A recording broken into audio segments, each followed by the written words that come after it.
Surprise! We recently got married here in Denmark, and as we went through the process of planning our wedding, we discovered that getting married in Denmark has become a little bit of a trend. Yep, that's right. And if you're new here, my name is Derek. This is my husband, Mike, and we're Americans living in Denmark. And we're going to tell you in this video why we decided to get married here in Denmark and why so many other people from around the world are making that same choice. Let's get started. So the first question is, why did we, two Americans, get married here in Denmark? And for us, the answer is obvious. We bought here. I mean, this has become our home. We've lived here almost 6 years. The majority of the relationship has actually been in Denmark, not in the US. And we have friends and a network here and everything else. So it only made sense for us to do it here. We also aren't planning on doing a big traditional Danish wedding, but we wanted to have a little flavor of that since this is a part of our life now. And so it only made sense to go do the celebration here in Copenhagen. Yeah, and we are going to have a celebration back in the United States for our friends and family in the spring, but we wanted to start off married life here in Denmark because that's where we live now. And during our time here in Denmark, we've kind of been on sort of temporary, and a lot of people that move abroad for work may understand this. At first, we were here for 6 months. Then it was extended for 2 years. And then by the time we decided that we were going to really commit to being in Denmark and go to a local work contract here in Denmark, it was 2020, so not a good time to plan a wedding for anybody, although we are going to do one back in the United States and also tie some elements of Danish culture and Danish wedding culture in the celebration we do back there next year in May. A second reason why we decided to get married in Denmark is probably the same reason that a lot of people choose to do that, which is the process is pretty easy. All you have to do is fill out some paperwork with the Danish Agency of Family Law, or the AFL, and provide them with some information to verify who you are and your relationship. For us, that was just our passports and some old photos and text messages, social media posts, just things that could verify that our relationship was legit. Yeah, and one of the nice things as well here is that the ceremonies can be done in English if you do them in one of the places like City Hall, and all the documents come out in a number of languages. I think it's English, Danish, German, French, and Spanish. So it means that it's going to be universally approved throughout the EU. And if you live outside of the EU, and we're Americans, so we need that for outside the EU as well, it means that you can easily get it through an apostolic process to make sure that your wedding certificate here in Denmark is valid everywhere around the world. And that whole process of the application only took us 4 days. Generally, it's going to take no more than 60 days. And we actually were fortunate enough to work with an agency called Getting Married in Denmark. We'll put their information in the description of this video, but gettingmarriedindenmark.dk is their website. And they were super helpful for getting us through the process and dealing with all the agencies for us so that it was just smooth sailing once we gave them all of our information.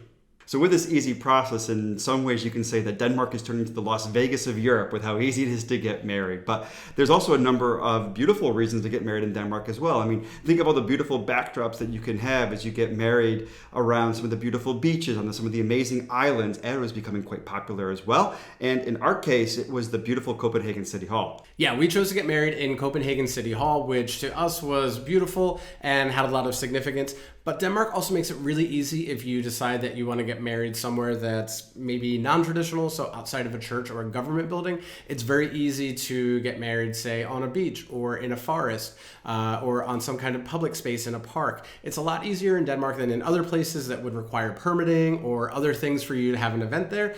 Denmark just makes it quite a bit easier, and that's why a lot of people decide to get married in Denmark. So a third reason why we specifically decided to get married in Denmark, and the reason why we chose City Hall, is the significance of the LGBTQ plus history. And for us, it was really meaningful that we were getting married in the building that the first same-sex union in the world took place in 1989. So if you know anything about us and our channel, we're really into Danish history, especially the fascinating LGBTQ history for the country of Denmark. Yeah, and I think as a queer couple, there's obviously a lot of political significance to even this super personal act of just choosing to go into a marriage union like this. I mean, 1989 is within our lifetime, so it means even here in progressive Denmark, there were a number of years of our lives where a same-sex couple couldn't get married. So it's important to recognize that, and I think that's why it was so important for us to have that connection of not just our relationship with the country of Denmark and the city of Copenhagen where we live, but the fact that it's a major moment in queer history as well. We also had a really cute moment where we got to celebrate with a number of our friends and family at Centralionet, which is one of the famous gay bars here in Copenhagen and has a significance of being one of the oldest gay bars in Scandinavia, if not the world. And it's kind of significant to think about that we were doing something that was illegal in our lives in the country where we live and the country that we're from, and sitting in a bar where people gathered that was probably illegal for a time as well. It's really special. So let's talk about the differences between getting married in Denmark and getting married in the United States. As we mentioned, we are planning a celebration back in Philadelphia. So we've been doing a lot of very close comparison by talking to, for example, photographers in the United States and photographers in Denmark. And we've noticed a couple sort of major differences in the people that we've been dealing with.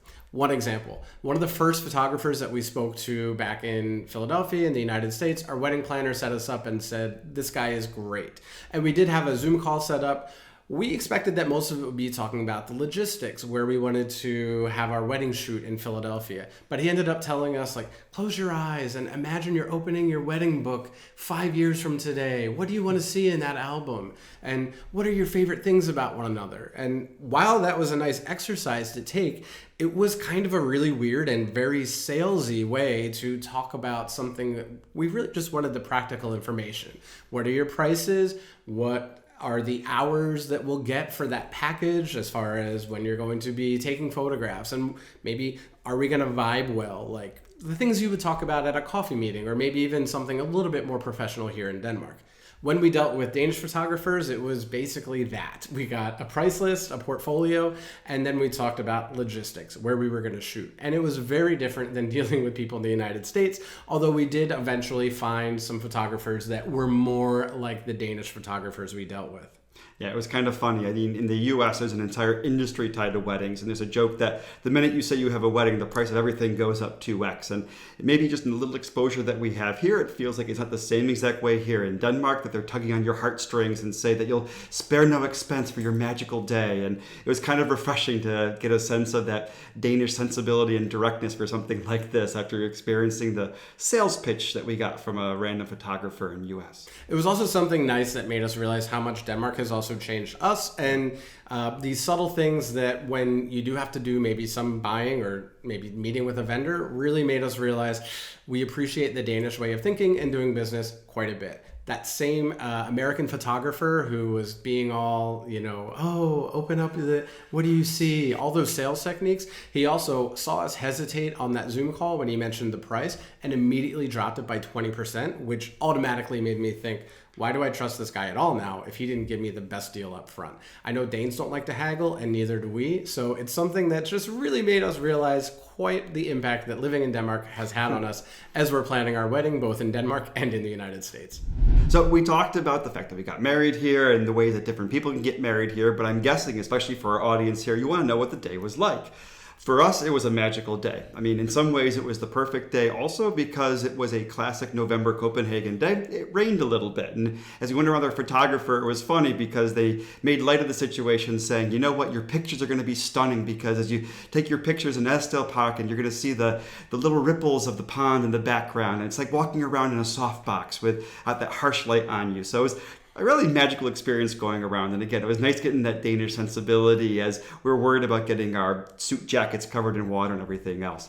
It was also a little bit stressful. And what was funny about this is that in a wedding in the US, you usually have walkthroughs the day before, and you're talking about the specific logistics on this. And in Denmark, we basically got an email saying, show up to City Hall 10 minutes before, check in, and follow the hearts, and they'll tell you what to do. I mean, we had people coming over that had never done this before. We'd never been in there before. And so it was a little bit stressful of figuring out, what does this mean? What do we have to do? Where are we going to stand? What are we going to say? Are we going to have vows? In the end, it was awesome because it was just very simple. And if any of you have been or seen pictures of the wedding room that's in Copenhagen City Hall, it is absolutely beautiful. It is absolutely stunning and just the perfect atmosphere that feels cozy and intimate and special and romantic that just made our day incredibly special. Yeah, I have to say that the wedding room in Copenhagen City Hall really was just so beautiful, and it had all those elements of kind of the Scandinavian simplicity and minimalism that really shined through in everything about that room. It just felt so simple but elegant and beautiful, and I loved it. It was just something that I don't think we'll ever forget. And then afterward, we got to do the normal celebrating on the steps of City Hall, where once we had all the paperwork and gathered all of our items, our friends met us outside on the steps again, and were throwing rose petals and rice, and joined us with a champagne toast on the steps. And it was just super, super nice, and everything that we wanted in a day that was very special, but also had a lot of simple beauty and small moments like that were very special. Another really nice thing about doing the ceremony in City Hall was that we were able to have the ceremony be in English. We also were lucky that they included some secular readings because neither of us are religious people. But if you do actually want to learn more about the differences in religion, whether it's talking about weddings and funerals or just religion in general in the United States versus Denmark, you can watch this video right here next, and then you'll really understand the differences and kind of the funny parallels between religion in the United States and Denmark. Thanks for watching, guys. Hi.